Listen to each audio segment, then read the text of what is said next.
Upper primary আৰু lower primary টেটৰ যিসকল সাহিত্যিক বা কবি আছে সেইসকলৰ ভিতৰত মুঠ 11জন কবি আছে।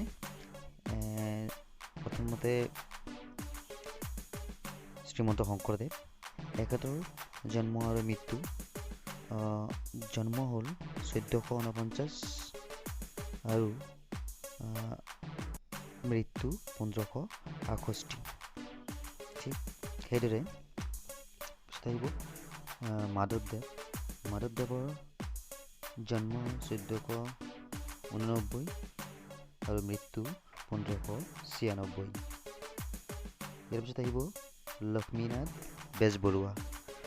বেজবৰুৱাৰ জন্ম 1864 আৰু মৃত্যু 1938। ইয়াৰ পিছত পদ্মনাথ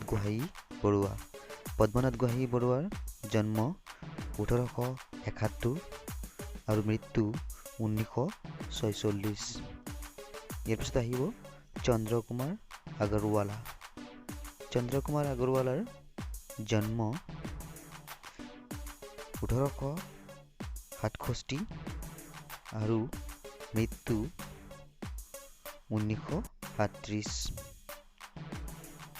ইয়াৰ পিছত 6 নম্বৰ কবি হেম বৰুৱাৰ জন্ম 1915 আৰু মৃত্যু 1977। ইয়াৰ পিছত আহিব ভৱেন্দ্ৰনাথ শইকীয়াৰ জন্ম 1948 আৰু মৃত্যু 2003। ইয়াৰ পিছত ডক্টৰ নিৰ্মল প্ৰভা বৰদলৈ, এখেতৰ জন্ম 1933 আৰু মৃত্যু 2004। জন্ম আৰু মৃত্যুৰ চনবিলাক যাতে আমি সহজতে লক্ষ্য কৰিব পাৰি, সেই উদ্দেশ্যেই জন্মৰ চনবিলাক নীলা আখৰেৰে আৰু মৃত্যুৰ চনবিলাক ৰঙা আখৰেৰে বোলোৱা হৈছে, যাতে আমি সহজতে লক্ষ্য কৰিব পাৰি।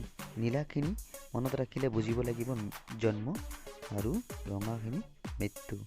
ডক্টৰ নিৰ্মল প্ৰভা বৰদলৈৰ জন্ম 1933 আৰু মৃত্যু 2004।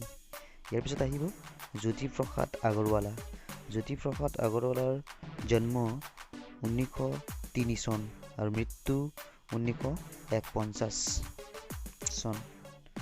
ইয়াৰ পিছত ডক্টৰ বীৰেন্দ্ৰ